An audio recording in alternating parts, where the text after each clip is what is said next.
10월 첫째 줄 맞이하면서 참 그런 생각, 아까도 잠깐 그런 말씀 드렸는데, 지난 7월, 8월, 9월 3개월 그 여름 기억이 이렇게 납니까? 전 잘 기억이 안 나요.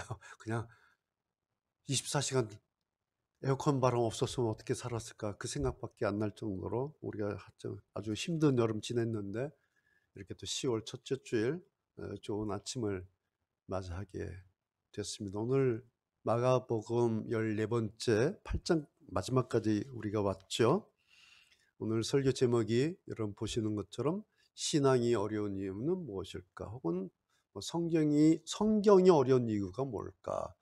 같은 말이에요. 사실 신앙이 어려운 이유, 성경이 어려운 이유. 오늘 마가복음 본문을 통해서 이 부분을 좀 살펴 말씀을 드리려고 합니다. 이 제목으로 말씀을 준비하고 드리면서 제 마음에 생각되는 게, 신앙이 어려운 이유, 성경이 어려운 이유보다 오늘 설교가 더 어려워지면 어떻게 될까, 그런 마음이 들기도 합니다.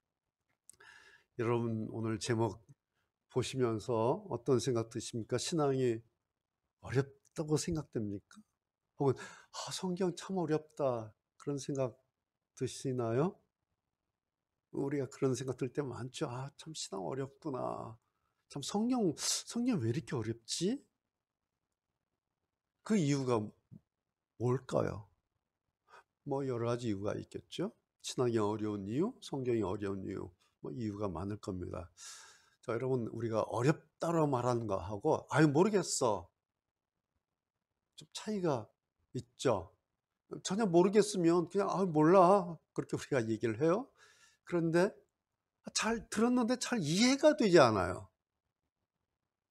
그래서 이해하려고 자꾸 신경 쓰고 막 이렇게 생각하는데도 그 이해가 안 돼요. 그러면 하는 말이 어려워, 그래요. 이게 어려운 거예요. 모르는 게 아니라 이해가 안 되면 어려운 거예요. 이해가 되십니까? 그러니까 우리 기독교 신앙에, 성경에 잘 이해되지 않는 것들이 있다는 얘기예요. 그렇죠? 예. 우리가 신앙에 이해되지 않는 영역들이 있어요. 성경에 이해되지 않는 일들이 있어요. 그게 뭘까라는 것입니다. 오늘 이제 8장까지 왔는데요. 오늘 8장, 지난주 오늘 우리가 8장을 다루고 있는데, 이 마가복음 8장을 기점으로 해서 마가복음 1장부터 쭉 가고 있는데, 이 양상이 조금씩 달라져요. 여러분 혹시 느끼셨는지 모르겠어요. 8장 앞에는 좀 쉬워요. 뭐냐니까 기적의 일들이에요. 그렇죠? 눈으로 보면 되는 거예요. 오병이요, 칠병이요, 그렇게 눈에 보여요. 병자들이 낫고요, 귀신들이 쫓겨나고, 그냥 보면 무슨 일이 일어났구나. 이것은 뭐 이해하고 말고가 없어요. 눈으로 보면 그냥 알게 되는 거예요. 이것이 이제 8장 앞에 있었던 기록들이에요, 대체적으로. 그러다가 8장을 기점으로 해서 조금 이제 양상이 바뀌어요. 기적의 일들은 거의 없어져 버려요. 그리고 예수님의 말씀이 많이 이렇게 기록이 되어 있어요. 그리고 그 말씀을 가지고 논쟁이 일어납니다. 그리고 어떤 사건이 일어날 때 그냥 기적만 탁 일으키고 끝나는 게 아니라, 그 사건이 가지고 있는 그 의미를 예수님께서 해석을 해 주세요. 그것을 때로는 직접적으로 혹은 비유적으로, 은유적으로 그렇게 해석하고 설명을 하십니다. 예를 들어서 재물이 많은 사람들의 얘기를 가지고 그것이 어떤 의미인지, 성전을 정화 사건이라 그러죠. 예. 그 성전 정화 사건을 통해서 이것이 장차 어떤 의미가 될 것인지, 포도원 농부 이야기를 가지고 비유로 말씀을 하시죠. 이렇게 여러 가지 일들을 가지고 말씀을 통해서 이제 그 의미를 설명하는, 그래서 8장부터 시작해서 조금 어려워져요, 이게. 말씀드린 것처럼 기적이라는 것은 그냥 눈으로 보고 확인하면 끝나는 거예요. 그런데 은유, 비유로, 혹은 어떤 사건 안에 내재된 그 의미를 가지고 예수님께서 이 땅에 왜 오셨는지, 그리고 하나님의 나라가 어떤 것인지를 설명해 줘요. 그런데 예수님께서 이런 설명을 하시는데도 이거야, 저거야 라고 둘 중에 하나 단답형 1번, 2번 이렇게 하시지 않죠. 그래서 예수님께서 설명을 하셨는데도 그 의미가 뭔지 더 생각해보고 더 곱씹어 봐야 아, 이런 뜻이겠구나라고 조금 이해할 수 있는 그 정도의 힌트로만 계속해서 말씀을 하신다라는 거예요. 이게 이제 8장부터 이제 전개되는 그런 양상입니다. 자, 이렇게 되니까 요한복음에 어떤 일이 일어나냐니까 사람들이 요한복음 6장 보면 제자 중 여럿이 듣고 말을 해요. 예수님 곁에 있던 제자들이 다 말씀 듣고 결론적으로 말해요. 여러분 기억나세요? 뭐라고 말했는지? 이 말씀 너무 어려워 라고 말해요. 예수님 말씀 좋은 것 같은데 너무 어려워. 이 말씀을 누가 들을 수 있어? 그러고 나서 사람들이 다 떠나가기 시작합니다. 그래서 예수께서 그 제자들에게 물으시죠? 너희들도 갈 거야? 그러니까 잠깐 머뭇머뭇하다가 이제 아차했겠죠. 그러다 이제 수석 제자인 시몬 베드로가 저 아니에요. 저희들 가지 않아요. 영생의 말씀이 여기 계신데 우리가 누구한테 갑니까? 주님 걱정하지 마세요. 우리는 안 가요. 덜컹한 거예요. 여러분 생각해 보세요. 예수님 말씀이 얼마나 어려웠으면 사람들이 그랬을까? 그런데 도대체 무엇 때문에 이 사람들에게 예수님 말씀이 그렇게 어려웠을까라는 거예요. 그 이유가 뭘까? 오늘 마가복음 6장에 이제 이런 부분이 조금 보입니다. 오늘 본문으로 다시 돌아가서요. 예수님께서 물으시죠. 그 유명한 질문이에요. 자, 사람들이 나에 대해서 나를 누구라고 말하더냐? 라고 물어요. 그러니까 제자들이 그러죠. 사람들이요. 예수님을 주님을 세례 요한이라고 그래요. 또 어떤 사람은 뭐 엘리야라 그런 사람도 있고요. 어떤 사람들은 선생님을 그 구약의 많은 선지자들 중 가운데 한 분이라고 그렇게 말하기도 합니다. 그렇게 답변을 하죠. 그때 베드로가 말하죠. 주는 그리스도십니다. 라고 대답을 합니다. 그때 예수님께서 어떻게 답변합니까? 오늘 마가복음에는 그 답변이 빠져 있는데 똑같은 그 장면을 기록하는 마태복음에 보면 조금 자세하게 중요한 기록이 나와요. 베드로가 주는 그리스도시요 살아계신 하나님의 아들이십니다 라고 답변을 하니까 예수님께서 칭찬을 하세요. 바요나 시몬아, 시몬, 너 참 복되다. 그런데 네가 지금 이거 말한 거, 너 지금 이거 알게 된 거, 네가 본능적으로 안 거 아니야. 네가 네 실력으로 안 게 아니라 하나님께서 너에게 알려주신 거야. 너 정말 복돼. 라고 칭찬을 하시면서 자, 너 이름 시몬인데 내가 이름 하나 붙여줄게. 너 오늘부터 베드로야. 페트로, 반석이라는 이름을 붙여줍니다.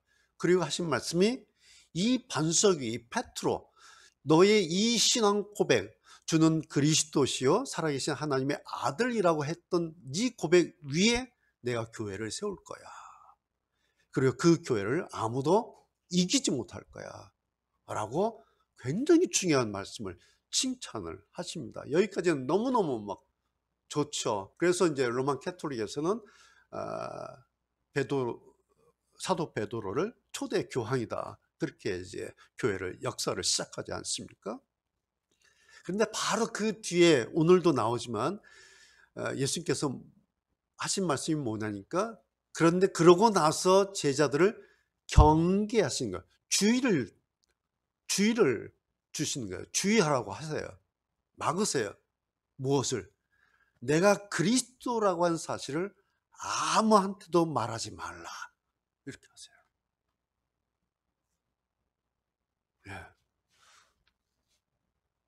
오늘 30절에도 이에 자기의 일을 아무에게도 말하지 말라 경계하시고 마태복음에도 이 말씀이 나와요. 여러분 이런 부분 어떻게 들립니까? 칭찬을 하셨잖아요. 앞에서 너 베드로 너 참 복돼. 너 대단한 거야. 좋아. 너 이제 이름이 베드로야. 내가 네 이름 너의 신앙 그 고백 위에 이제 교회라고 하는 것을 세울 거야. 그러니까 아무도 이 교회를 넘어뜨리지 못할 거야. 그래서 2000년 동안 전 세계에 교회가 세워지고 기초가 되었던 그 사건이 오늘 이 사건이에요. 베드로가 여러분 결정적인 답변을 한 거 아닙니까? 주는 그리스도입니다. 그런데 칭찬을 실컷 해놓으시고 아무한테도 말하지 마 이거.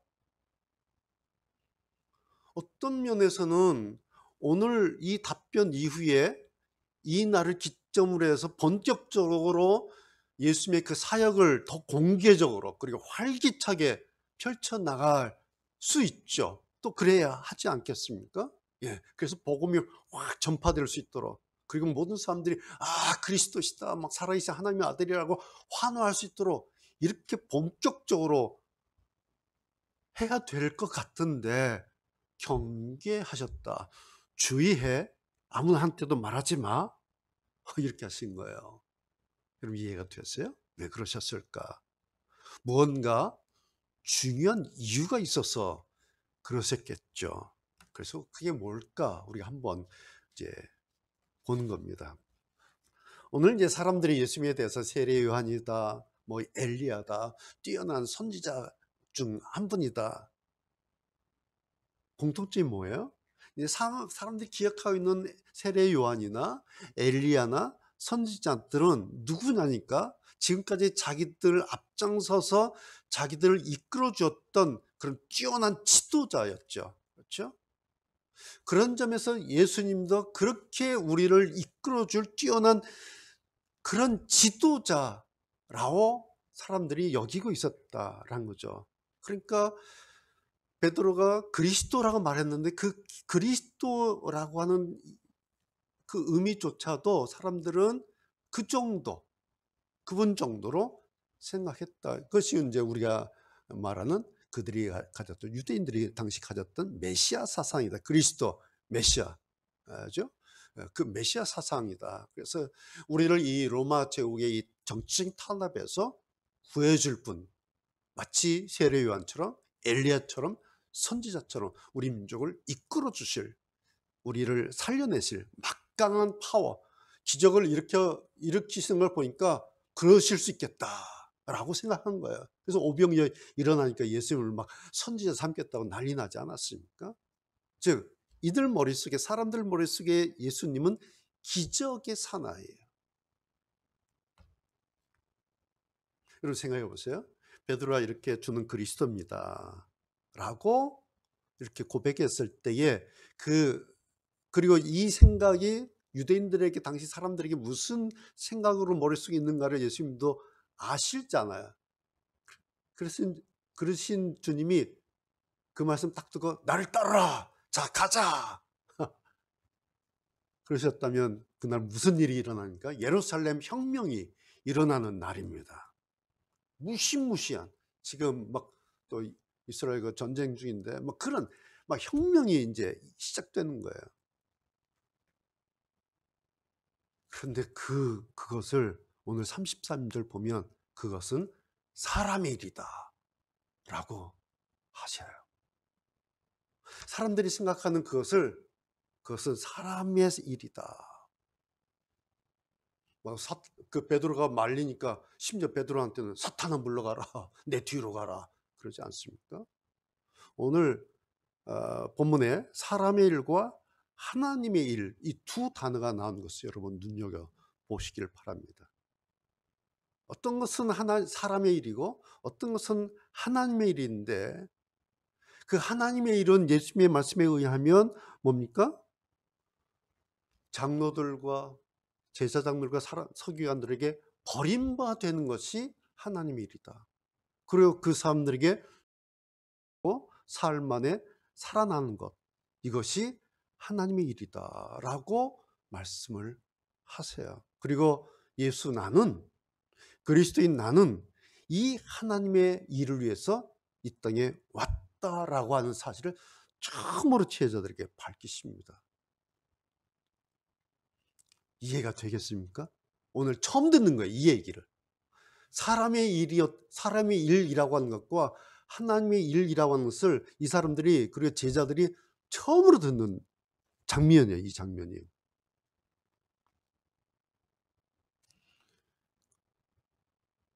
듣기는 들었지만 지금까지 예수님 따라왔잖아요. 이 사람들이 신앙하겠다고 예수님 따라서 이제 저분의 말씀을 따라서 저 신앙을 가지고 하겠다라고 여기까지 왔어요. 그런데 속으로는 그것이 뭐였냐니까 하나님의 일이 아니라 사람의 일, 자기들도 몰랐어요. 그게 무슨 일인지. 그런데 오늘 말씀에 보면 그것이 사람의 일이었다. 그것을 신앙이라고 생각하고 여기까지 왔다라는 것입니다. 여러분, 오늘 조금 본문이 사실 좀 어려워요, 사실은. 그래서 성경이 어려운 이유로 했는데요. 그런데 바로 이거예요. 오늘 우리의 신앙에요, 성경에 이게 섞여 있어요. 사람의 일과 하나님의 일이 이렇게 섞여 있어요. 섞여 있는데 어떤 건요, 이해하고 말고도 없어요. 그냥 알게 돼요. 이해가 돼요. 기적 같은 거. 기도했는데 그냥 응답이 그 다음날 응답이 타고 왔어요. 이건 이해가 필요 없어요. 감사합니다 하면 끝이에요. 그렇죠? 이런 일도 있죠. 그런데 또 어떤 일은요, 이해하기가 어려워요. 이해가 안 되는 일도 있어요. 그리고 이게 사람의 일이야? 이게 하나님의 일인가? 구별조차 되지 않는 일들이 너무나 많아요. 우리의 신앙 안에도 있고요. 성경 안에도 그래요. 그래서 때로 신앙하기가 좀 어려워요. 또 신앙으로 버텨내기가, 신앙으로 나의 어떤 일을 이해하고 감당하기가 좀 어려울 때가 바로 이런 이유입니다. 여러분도 많이 경험할 거예요. 어떤 일 겪게 되고 당하게 되면, 이게 내 일 때문에 그런 거야? 나 때문에 그런 거야? 하나님의 일 때문에 그런 거야? 이런 생각하는 거죠. 가령 이런 거예요. 아마 여러분 뉴스를 통해서 뭐 이런 일 얘기 듣잖아요. 선교하기 위해서 이제 아프리카로 선교사님이 가족들, 어린 자녀를 데리고 이제 선교지로 가요. 비행기 타고. 그러다가 비행기 사고로 온 가족이 그냥 다 죽어요. 교통사고로 어떤 사고를 당해서 선교지 가지도 않고 그냥 중간에, 그런 뉴스 우리가 듣잖아요. 그러면 이렇게 얘기를 해요. 그것도 하나님의 뜻이겠지. 그렇게 해석하죠. 그러면 여러분, 얼마나 그런 하나님은 잔인한 하나님으로 느껴집니까? 예?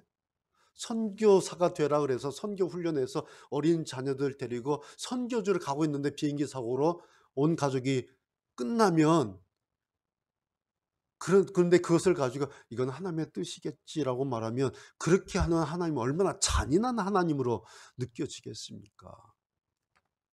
반면에 왜 하필이면 그 비행기야? 왜 하필 그 비행기를 탔어? 라고 이해를 하려면은, 여러분, 이건 얼마나 억울한 일이에요.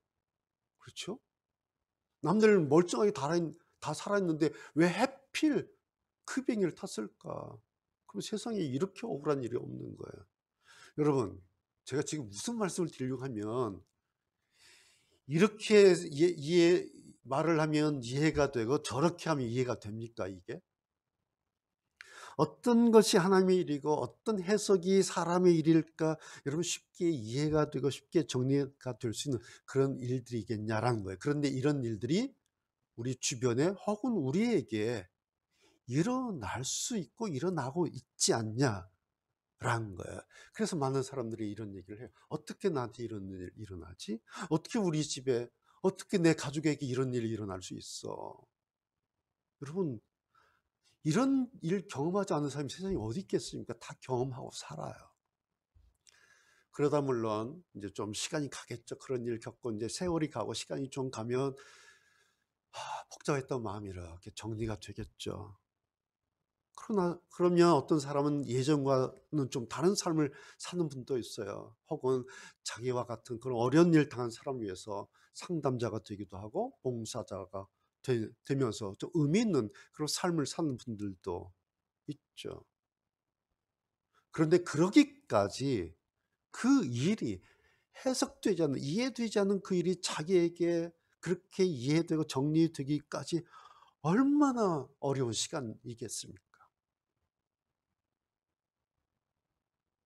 그래서 사실은요, 어디부터 어디까지가 이게 하나님의 일이고 어디서부터 어디까지가 어떤 게 사람의 일인지 사실 우리가 알기 어렵습니다. 그게 오늘로 보면 베드로예요. 이 베드로. 자, 예수님께서 처음으로 당신의 죽음에 대해서, 당신의 십자가 고난에 대해서 말씀을 하세요. 이걸 오늘 처음 들은 거예요. 그동안은 기적 때문에 신나서 막 우리 예수님 최고 최고 최고 해서 아주 그냥 자랑스럽게 이렇게 따라오다가 나 죽게 될 거야, 고난 당하게 될 거야, 받게 될 거야, 이런 얘기를 처음 듣는 거예요. 얼마나 놀랬겠어요. 기대하지 않았던 말씀을 들었어요. 그래서 베드로가 어떻게 합니까? 말리는 거예요. 예수님, 절대 그런 일 안 일어납니다. 그런 일 제가 막겠습니다. 여러분, 이거요, 제자로서 당연한 일이죠. 예. 그리고 충직하고 진짜 제자는 이렇게 해야 되는 거 아닙니까? 베드로가 얼마나 놀랐겠어, 얼마나 충격을 받았겠습니까? 그래서 예수님 붙들고, 예수님 그러지 마세요. 그런 생각 꿈에도 꾸지 마세요. 절대로요. 이게 말린 거예요. 여러분 어때요? 제자로서 이건 옳은 태도예요. 그런데 예수님 반응이 뭐예요? 이런 제자를 꾸짖으세요. 심지어는 너 사탄아라고 막 뒤로 물러가라고 혼을 내시잖아요. 여러분, 이 순간적인 이 장면이 그려지십니까? 여러분, 이러실 당시에 예수님 표정 어떤 표정 같아요? 베드로가 지금 이렇게 순간적으로 신랑이가 일어난 거예요. 이럴 때 예수님 표정은 어땠을까? 그렇게 반응하시는 그 예수님을 보고 있는 지금 베드로의 표정과 주변에서 이 일을 지켜보고 있는 주변 사람들의 표정은 어땠을까? 이게 갑자기 일어난 일이에요. 지금 이게 오늘 우리가 읽은 본문이. 저는 예수님이 공생의 장면, 얼마나 많은 장면이 있습니까?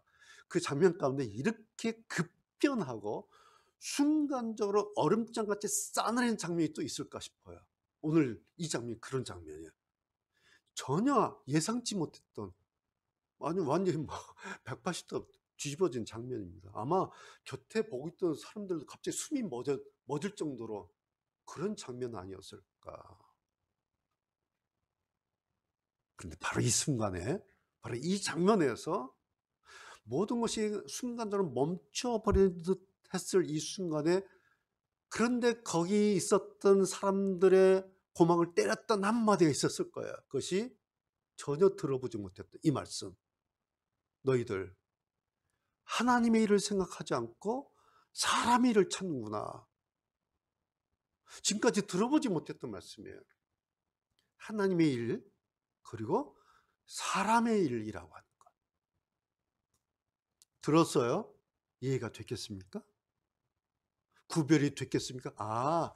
여기서 여기까지는 하나님의 일이고 여기서 여기까지는 사람의 일이야. 구별이 됐겠습니까? 그 짧은 순간에 이 제자들이 그걸 어떻게 알아차렸겠습니까? 자, 근데 오늘 성경을 이렇게 읽어보면요, 행간을 보면 33절에서 그런 일이 있고 34절에 이제 예수님께서 제자들을 따로 모으시잖아요. 무리와 제자들을 불러 이르시되, 33절 그 일이 있고 다시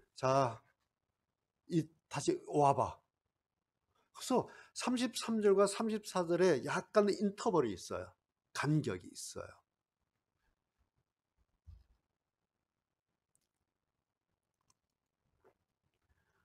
왜 그랬을까요?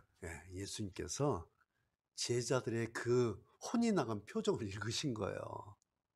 이 어마무시한 사람의 일과 하나님의 일 말씀을 툭 던지셨는데 제자들이 아멘 하지 않고 혼이 그냥 나가버린 거예요. 그 표정을 읽으신 거예요. 그래서 한번 숨을 고르시고, 얘들아, 제자들아, 이리 와봐. 자, 다시 앉아봐.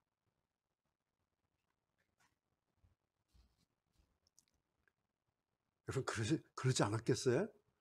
예수님을 위해서 주님을 위해서 목숨 바치겠다고 내가 주님 앞장서 맞겠다고 했는데 사탄아 그랬으니까 만약 요즘 오늘날 교회에서 혹은 강단에서 열심히 주로 위해서 봉사하고 충성하고 있는데 어떤 성도에게 막 이렇게 했으면 무슨 일이 일어나는 겁니까? 아마 교회 떠나는 거죠. 뭐 이해가 되겠습니까? 여러분 이게 상식적인 일입니까? 열심히 봉사했는데 사탄아 그러는 게 여러분 이게 상식이에요? 상식 아니에요 이거는요. 예수님이 지금 이 반응은 상식이 아니에요. 그런데요 한 가지. 자 보세요. 예수님이 이 반응이 상식이 아닌 것이잖아. 아니에요. 그런데 하나님의 아들이신 그리스도 예수께서 그까지 장로들, 제사장들, 서기관들에게 이제 시달리고 고난 받으시고 죽임 당한 일, 이게 상식입니까? 이게 쉽게 이해가 되는 일일까요? 이것도 상식이 아니에요, 사실은. 쉬운 일이 아니에요. 야, 하나님의 아들인데 사실은 지난주 말씀드렸죠? 성자 하나님이시잖아요. 하나님이세요. 그 하나님이 시달리고 버림받고 고난받고 죽임을 당하신다? 여러분 이게 쉬운 이야기입니까? 이게 이야기 무슨 누워서 떡 먹기 이야기예요? 하나님이 버림받는다. 하나님이 죽으신다. 하나님이 고난당하신다. 우리가 하도 많이 들어서 예수님이 그러셨어. 예수님이 돌아가셨어. 십자가 고난 당하셨어. 너무 많이 들어서 그냥 꾹 누르면 그냥 끝나는 것 같은데 다시 생각해 보세요. 하나님이 사람한테 버림받아요. 하나님이 사람한테 고난당하세요. 하나님이 사람들한테 죽음을 당하세요. 여러분 이게 상식이에요? 그렇죠? 이건 말도 안 되는 이야기예요. 이게 받아들이고 싶지 않은 이야기예요, 사실은. 그런데 이것을 마가가요. 하나님의 일이다라고 말씀하신 그날 예수님의 육성을 그대로 옮겨 적은 겁니다. 왜 그랬을까요? 이것은 상식적인 어떤 이해의 문제가 아니라 하나님께서 하시는 하나님 방식의 일이기 때문에 그렇습니다. 마가가 이 장면이 이해가 돼서 기록을 한 것이 아니라 이게 하나님의 방식이기 때문에 예수님의 그날 육성을 하나님의 일, 사람의 일 그냥 옮겨 적은 거예요. 아까도 말씀드렸지만 오병이어 기적은 굳이 우리가 이해하고 뭐 자시고 할 게 없어요. 이유가 뭘까요? 그냥 사람들이 좋아하는 거예요. 눈으로 보면 그냥 알아지는 거예요. 야이로의 딸 일어났어요. 혈루증 여인이 그냥 옷자락 만지고 살아났어요. 수르보니게 딸, 귀신 들린 그 어린 딸 그냥 일어났어요. 이거는 이해의 문제가 아니에요. 이해의 영역이 아니에요. 그냥 내 눈앞에서 그냥 보이는 거예요. 그냥 보는 자리에서 그냥 일어난 거예요. 그리고 사람들이 이런 거 좋아해요. 그러니까 굳이 이런 것 가지고 이해가 되냐 아니냐 따질 것도 없어요. 그냥 아멘 하고 끝이에요. 할렐루야 하면 끝이야 이게. 그런데요, 그런 것보다 하나님의 아들이 인자가 그리스도가 메시아가 결국에는 이런 상황을 맞이하게 될 거다라는 오늘 예수님의 이런 말씀이 당시 그 주변에서 이 말씀을 들었던 그 사람들 마음에 아주 따뜻하게 감동적으로 그렇구나 이렇게 설레게 그렇게 다가왔을까요? 그렇죠? 여러분 이해가 되시죠? 이건 정말 이해할 수 없는 말씀이에요. 그리고 들어봐야 머리 아픈 말씀이에요.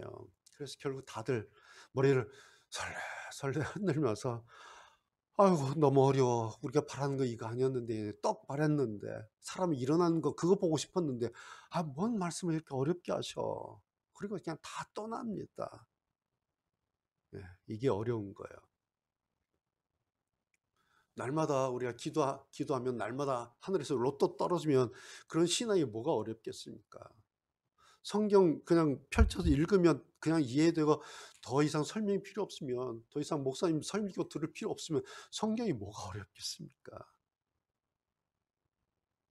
그런데 현실, 오늘 우리가 경험하고 있는 현실은 뭐죠? 그래도 내가 좀 신앙한다고 사는데 눈 뜨고 출근해 보면 앞이 막히는 일이 생기잖아요. 오늘 하루를 맡기고 출근하잖아요. 주님 오늘 하루를 주께 맡깁니다라고 출근 딱 했는데 사무실 들어가 보면 문 열고 나가 보면 앞이 탁 막힌 일 우리가 경험해요. 성경 읽고 말씀대로 살아야지라고 현관문 열고 나갔는데 세상 일이 그냥 우리를 덮쳐버리잖아요. 아침에 전기물 쭉 내려오면 감사합니다. 그래서 하루를 감사로 이렇게 시작하는데 그냥 어떤 일 하나가 탁 덮으면 순간 먹구름 확 끼잖아요. 조금 전에 기도한 거예요. 주님 감사합니다. 주님 의지하고 갑니다라고 조금 전에 기도했는데 눈 뜨면, 기도하고 눈 뜨면 가슴 철렁 내리는 그런 일 우리한테 있잖아요.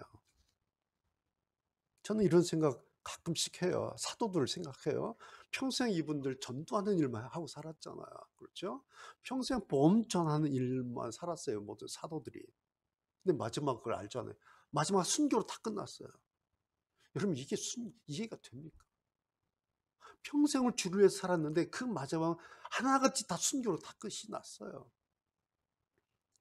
전에도 말씀을 그때 코로나 때 그때 드렸는데, 코로나 시작한 초기에 코로나로 그 브라질 선교사님, 제 친구 선교사님이 세상을 떠났잖아요.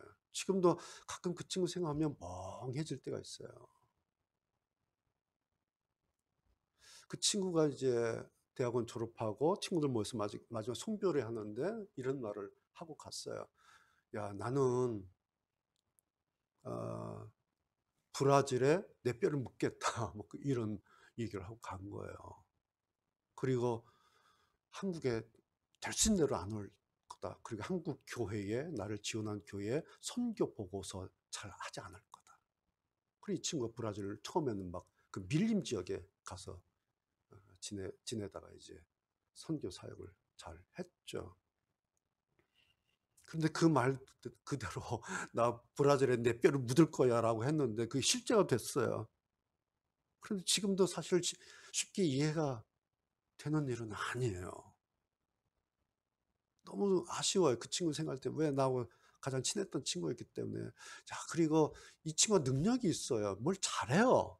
그래서 지금 살아있으면 선교 더 활발하게 더 잘했을 텐데, 얼마나 잘했으면 지금 브라질의 그 박동주 선교사 도로 이름이 남아있을 정도로 그렇게 뛰어난 친구였거든요. 살아있으면 더 잘했을 텐데. 여러분, 이런 일을 우리가 살면서 어디 한두 가지겠습니까? 이런 생각을 하면서 오늘 본문을 쭉 나가다 보면 참 성경이 이래서 재미가 있어요. 오늘 이 복음서에 전환점이 또 있어요. 오늘 우리가 신앙하는 의미가 뭐지? 신앙하는 목적이 뭐지? 그리고 우리가 신앙하면서 바라볼 그 방향점이 무엇인지 예수님께서 끝이야 라고 성경이 이렇게 끝을 열어놔요. 방향점을 열어놔요. 그것이 마지막 38절에 여러분 한번 보세요. 38절 마지막 절. 누구든지 이 음란하고 죄 많은 세대에서 나와 내 말을 부끄러워하면 인자도 예수 믿어 아버지의 영광으로 거룩한 천사들과 함께 올 때에 그 사람을 부끄러워하리라 라고 말씀을 하셨는데, 오늘 이 예수님의 말씀을 거꾸로 뒤집어 읽으면 어떤 말씀이 될까요? 누구든지 나를 부끄러워하면 나도 그를 부끄러워할까요? 이 말씀 뒤집어 읽으면 이렇게 되는 거죠. 누군지 이 말씀을 부끄러워하지 않으면 주님도 인자도 아버지의 영광을 올 때 그 사람을 부끄러워하지 않겠다. 네가 나를 부끄러워하지 않으면, 네가 내 말을 부끄러워하지 않으면 나도 너를 부끄러워하지 않을 거야. 그리고 너를 구원의 영광에 함께 앉히겠다라고 이 약속을 하시죠.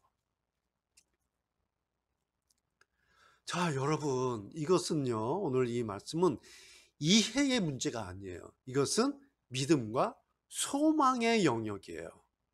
자, 보세요. 누구든지 사람에게는 지성적인 이해의 영역이라는 게 있는데, 그런데 그 지성적인 이해의 영역만 있지 않아요, 사람에게는. 그렇죠? 누구에게나, 사람에게는, 심지어 무신론자들에게까지도 뭐가 있냐면 믿음의 영역이 있어요. 소망의 영역이 있어요. 무신론자들이 믿는 구석 하나 있다고 그랬죠. 기억나십니까? 뭐죠? 신은 없다 라는 것을 믿어요. 그것이 그들의 신앙이에요. 그래서 진정한 무신론자는 존재할 수가 없어요. 무신론자들도 믿는 구석이 있어요. 신은 없다, 신은 죽었다라고 하는 것을 믿어요. 이게 뭐예요? 믿음의 영역이라는 거예요. 이것이 오늘 우리의 이제 진정한 기독교 신앙을 말하면 소망의 영역, 38절에 의하면 소망의 영역이에요. 그래서 신앙이라고 하는 것은 지성에서 믿음과 소망의 영역으로 확장해 가는 거다라는 거예요. 신앙이라고 하는 것은 이해 혹은 지성에서 이제 믿음의 영역으로 소망의 영역, 그러니까 지성이 필요 없고 이해가 필요하지 않은 게 아니라 우리가 지성이 있잖아요. 이성이 있잖아요. 이해력이 있잖아요. 거기에만 한몰때 머물러 있는 게 아니라 신앙은 그 영역에서 믿음의 영역으로 혹은 소망의 영역으로 확장해 가는. 그래서 오늘 말씀을 보면 이렇게 38절에 예수님께서 확 열어 놓으세요. 이게 복음이에요. 뒤를 닫아버리는 게 아니야. 사람의 일, 하나님의 일 끝. 사탄아 물러가라 끝. 나는 죽고 끝날 거야. 그것이 아니라 그렇게 말씀해 놓고 38절에 확 열어 놓으세요. 이게 복음이에요. 저는 여러분 잘 아시는 이제는 고인이 되신 이어령 교수님, 참 제가 개인적으로 이렇게 좋아했던 그런 학자셨는데, 이분이 평생을 인문학적으로 사셨지 않습니까? 지성인으로서, 한국의 지성인으로 인문학적으로 평생을 그렇게 사신 분이에요. 그런데 이분이 이제 마지막 말년쯤에 이제 어떤 계기를 통해서 기독교 신앙을 갖게 되셨죠. 그래서 이제 책을 쓰셨는데 제목이 지성에서 영성으로 라는 제목이에요. 그리고 하나의 제목은 의문은, 그러니까 퀘스천, 의문은 지성을 낳고 믿음은 영성을 낳는다. 제 책꽂이 맨 가운데 있는 두 권의 제목이에요. 이 두 권을 당신의 마지막 신앙 고백처럼, 나는 평생을 지성으로 살았는데, 그런데 내가 알고 보니, 이해하고 보니 지성에서 영성으로 넘어가는 영역이 있더라. 의문을 가지고, 이분이 언어 분석학자잖아요. 모든 언어를 다 분석해요. 빼다지냐 미다지냐. 야, 이거 설명도 기가 막히잖아요. 우리 그냥 서랍하는데 이분은 왜 빼다지고 왜 미다지냐 이걸 분석하면서 우리 한국인의 의식 구조를 분석하는. 그래서 이분의 책을 보면 막 감탄이 나와요. 그래서 제가 이제 이분의 책을 좋아했는데, 그렇게 평생을 지성으로, 이성으로, 분석으로 사셨는데 나중에 이 영역을 만나면서 의문, 평생 동안도록 학자로서 퀘스천을 던졌던 그 의문에서, 의문은 이제 지성을 낳고 그리고 믿음은 영성을 낳는다.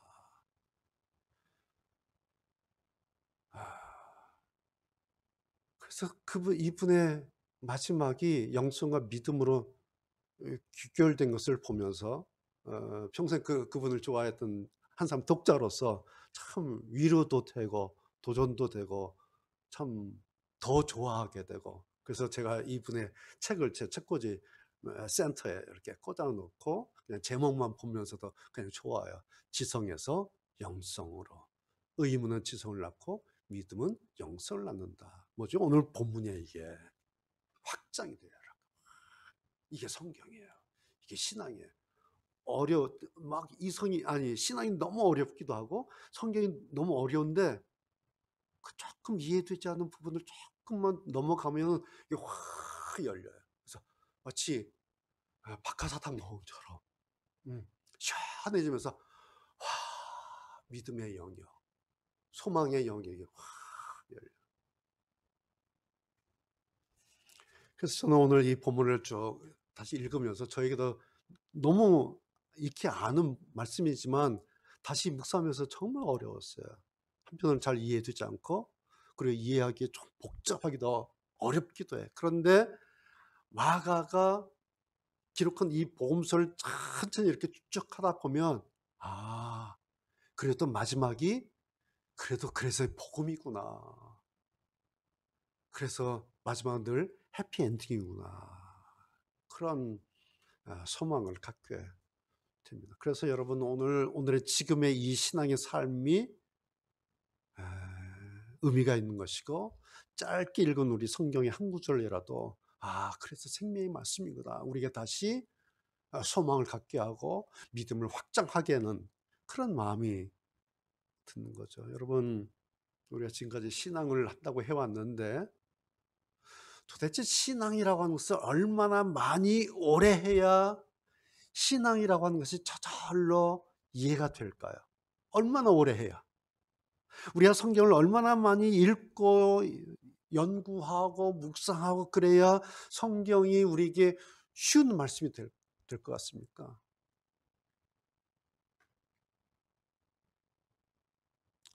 여러분, 좀 신앙이 신앙 참 어렵다, 참 성경 이해하기 어렵다 싶어도요, 그럼에도 불구하고 지난주 말씀처럼 이거 한 가지를 여러분 기억하시길 바랍니다. 우리가 매번 이렇게 예배 때마다 기도할 때마다 경험하는 것, 뭐라고 그랬어요? 기적 중에 기적을 우리가 경험하는 거 있어요.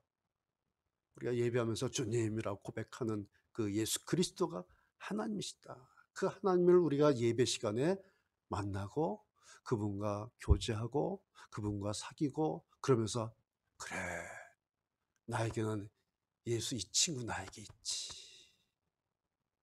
이거 기적이에요.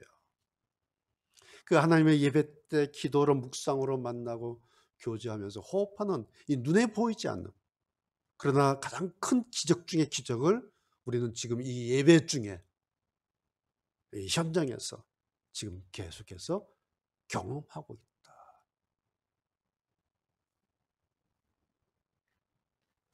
저는 혼자서 일부러 이런 생각해요. 제가 이렇게 설교하면서 설교 끝나고 나서 이게 자뻑이에요.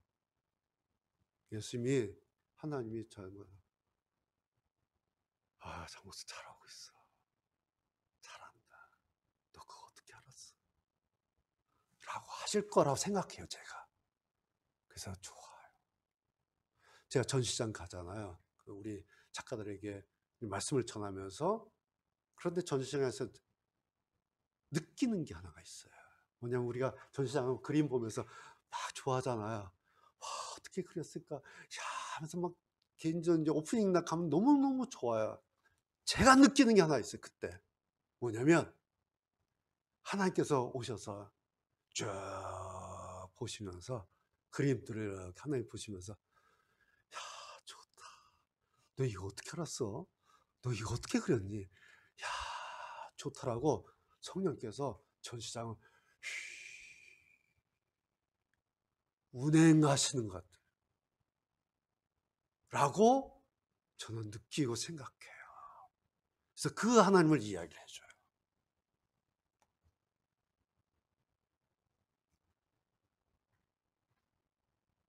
그럼 용기가 생기고요. 그러면 힘이 생기고, 그러면은 여기에 나만 이렇게 있는 게 아니다. 우리 몇 사람만 여기 있는 게 아니라 주님이 오늘 예배 신랑을 이렇게 들여다 보시면서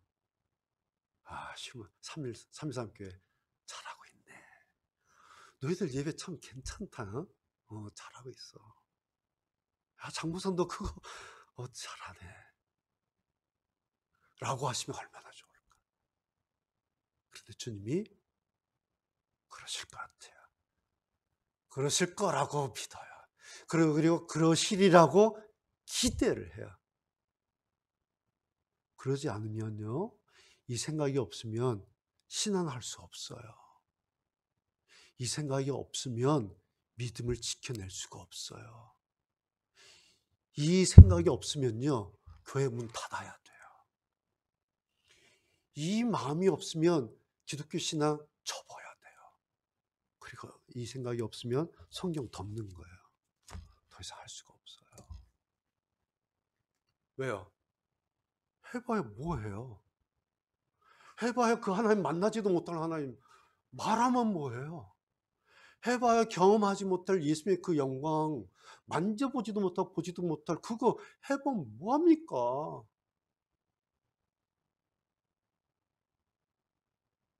괜히 시간 낭비예요. 괜히 소모전이에요. 우리가 이제 알 만큼 아는 거예요. 이거 해도 될까 말까? 이제요, 해보면 그냥 알아요. 그렇죠? 이제 배울 만큼 우리도 배웠고, 공부할 만큼 공부해봤고, 해볼 만큼 해봤어요. 이거 하면 될까 안 될까? 이제 알아요. 근데 성경을 보면, 그리고 이 하나님을 의지해보면, 이 하나님을 이렇게 보면, 남아있어요. 아, 있구나. 하나님이 열어놓으셨구나. 아직 우리가 다 얻은 것도 아니에요. 우리가 다 경험한 것도 아니에요.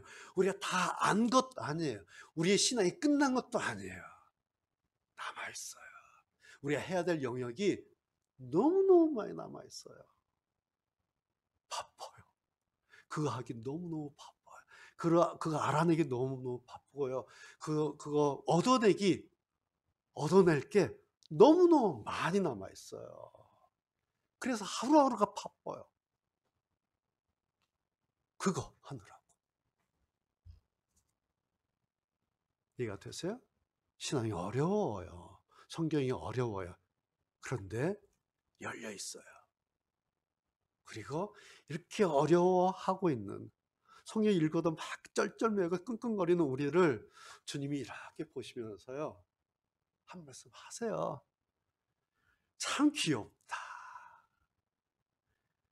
그거 좀 알아보려고, 그거 좀 이해하려고 늘 성경 보고 연구하고 책 보고 막 뒤져보고 막 하는 거, 주님이 이렇게 내려와서 보시고 왜 그것도 몰라? 아이고 이 돌대가리. 그러지 않아요. 그러지 않아요. 우리가 성경 창세 읽으면서 도대체 이게 뭐야? 계시록 읽으면서 도대체 이게 뭐야? 하고 이게 뭐냐면 주님이 오셨어요. 야, 귀엽다. 귀엽다.